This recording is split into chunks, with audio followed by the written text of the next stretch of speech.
you have a biography written 200 years later, heavily edited, and then the writer is a famous liar, and not only he wrote it, he copied other books. Are you going to trust that? Are you going to say we're here about a historical figure?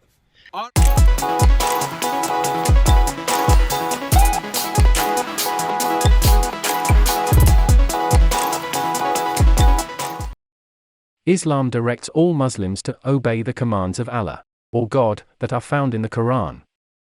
But how to keep and obey them? The Quran doesn't say or leaves clear instructions. All right, well, why don't you, before you actually get into your presentation, why don't you just give people an idea of what we're talking about and what we're going to be talking about and why it's important? It is important. We are going to talk about the biography of Muhammad. The oldest biography of Muhammad we have is according to a guy named Ibni Ishaq, Muhammad Ibni Ishaq. So that's the oldest biography we have. Mm-hmm. When we were Muslims, that's where we get all of our information about Muhammad, because the Quran doesn't talk about the biography of Muhammad, doesn't give us any clue who was Muhammad, who was his dad, who was his mom, no details about him. Just 4 times was mentioned Muhammad, that's all. So if we need to know anything about Muhammad, we go to the biography of Ibn Ishaq. So it is very important. And we actually took everything in that biography for granted. For those Muslims to observe the ritual prayers, fasting, tithes, or zakat and pilgrimage etc., commanded by their Quran, they have to look elsewhere for the how-to guidance and the so-called sunnah, or traditions, of Prophet Muhammad. They are called the Hadith tradition collections, 6 official ones, and from their Prophet's life history an example, called Life of the Prophet, written by Ibni Ishaq, that are supposedly the earliest records about him.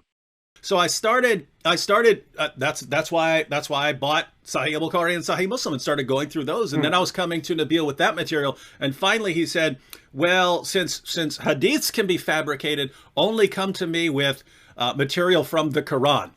And so I'm just even back then I noticed it, Brother Rachid, that if they tell me that their earliest source can't be trusted, and they're telling me I can't even bring stuff from the later sources because there are all these fabricated hadiths. And then you read about people like Bukhari who had to go through literally hundreds of thousands of narrations to get to those ones that he considered most reliable. And then Muslims attack those and say, don't believe those. They're basically telling me that the early centuries of Islam, the early Muslim community, were the biggest bunch of liars and fabricators the world has ever seen.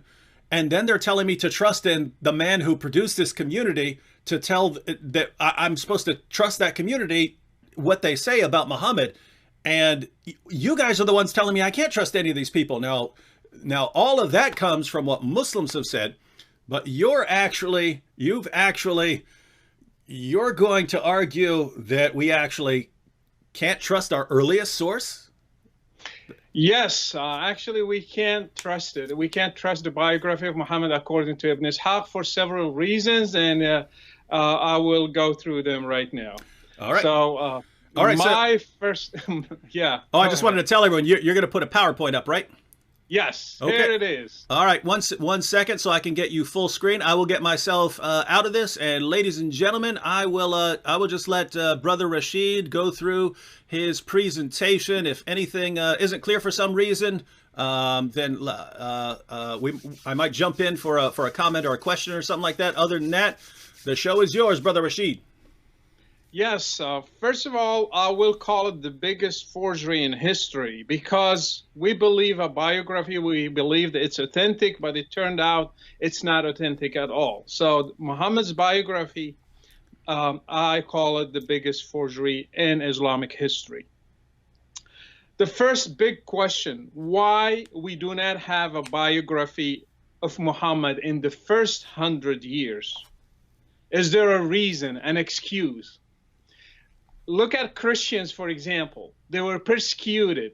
They had, they suffered. They were killed. They were burned alive. They had so many problems. They didn't have power. They didn't have the means, but still they were able to write not just one biography, 4 biographies from the first 100 years of Christianity. Why nothing similar happened to Islam? Islam, they had the power. They were the rulers. They had the money. They had the writers. They had everything, but still they didn't produce a simple biography of Muhammad in the first 100 years. So that leaves us with a big question. Is there a reason to doubt?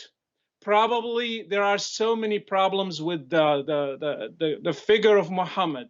Did he exist as we were told later? Is he the same person, or something happened on the way? I think they forged his biography. So many things about him are not historical at all. So, who wrote the biography of Muhammad, and how long after Muhammad's life? Why was there, in Islam, no earlier version of the biography or Sira? That is the big question that Rachid asks. So who wrote the first biography of Muhammad? His name is Muhammad, the same name as Muhammad. He lived from 699 to 769. And his name is Ibni Ishaq, means his dad was Ishaq.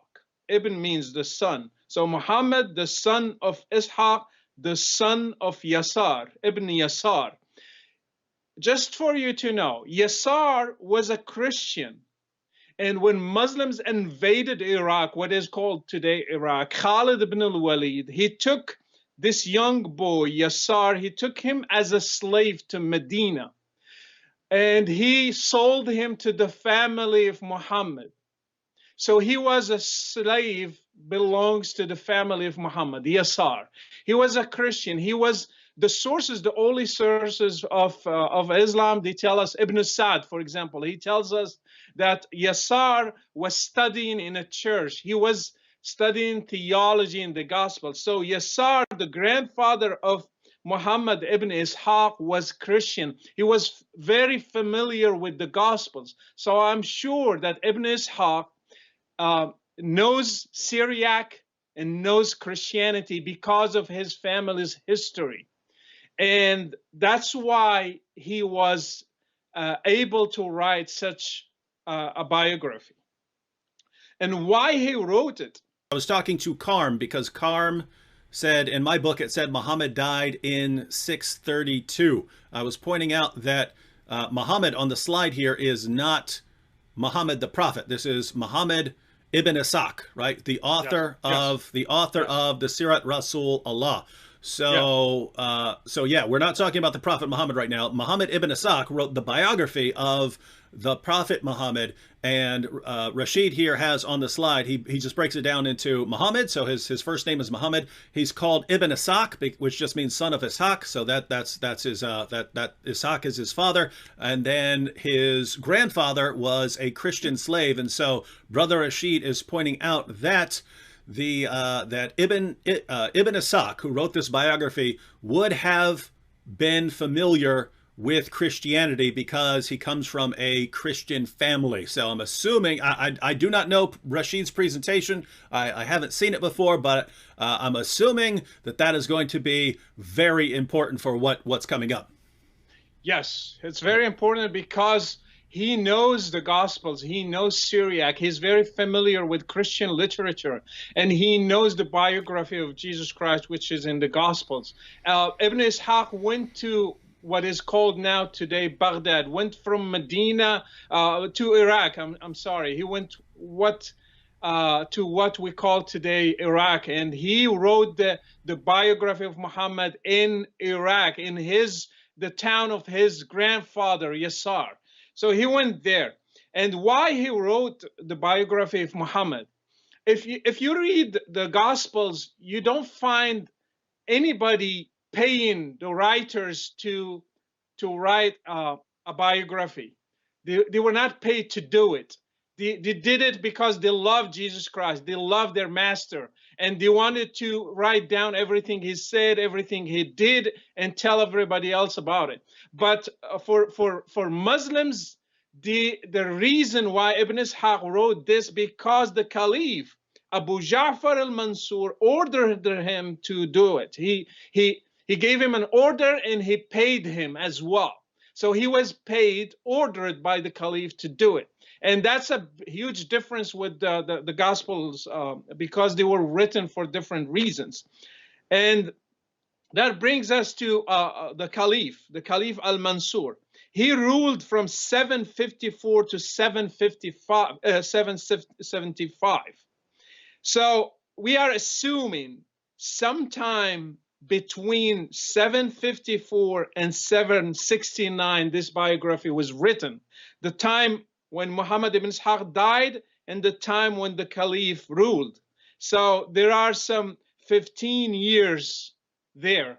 So to give it an estimate, Muhammad died 632, the Prophet Muhammad, and the first biography probably written around 760. And that's a huge gap. We have almost 130 years gap. There's so many things that can happen during 130 years. And as I said at the beginning, why they never wrote a biography in the first 100 years. There's another problem. Do we have a copy of the biography of Ibn Ishaq? No, we don't. So what we have today, actually, it's not the biography of Ibn Ishaq. It's the biography of Ibn Hisham. That's another problem we add to Ibn Ishaq. So we have 130 years, but still we have zero biography. Who is Ibn Hisham? Ibn Hisham is a student to Ziyad al-Bakai. Ziyad al-Bakai is a student to Ibn Ishaq. See the gap now? It's from 769 to 802 to 833. So actually we have a biography that was written 833. That's 200 years from the death of Muhammad. Ibn Hisham, he heavily edited the biography he took from this guy Ziyad, which he edited from Ibn Ishaq. So we have a forged biography edited by a student and handed to another student who edited that edited biography. So the gap is big and the problems are getting bigger. So now it's 200 years from 632 to 833. What's the reputation of Ibn Ishaq, the original writer, or the guy who we were told he wrote the biography? He was known as a forger among Muslim scholars. Do you know him? Do you know he forges stuff? He makes up stuff. Malik ibn Anas, which is he's the founder of the Maliki school, said about Ibn Ishaq, Dajjal min ad-Dajajila, means he is one of the biggest liars. He is a quack of many quacks.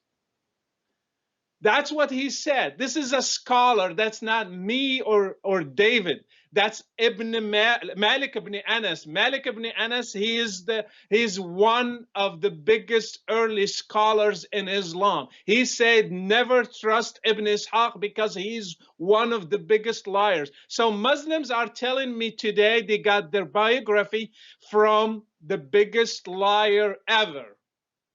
Not trusted by al-Bukhari or by Ahmad. They didn't trust him. So that's why we don't find his hadiths in Sahih al-Bukhari or in Musnad Ahmad, because they don't trust him. They don't rely on him.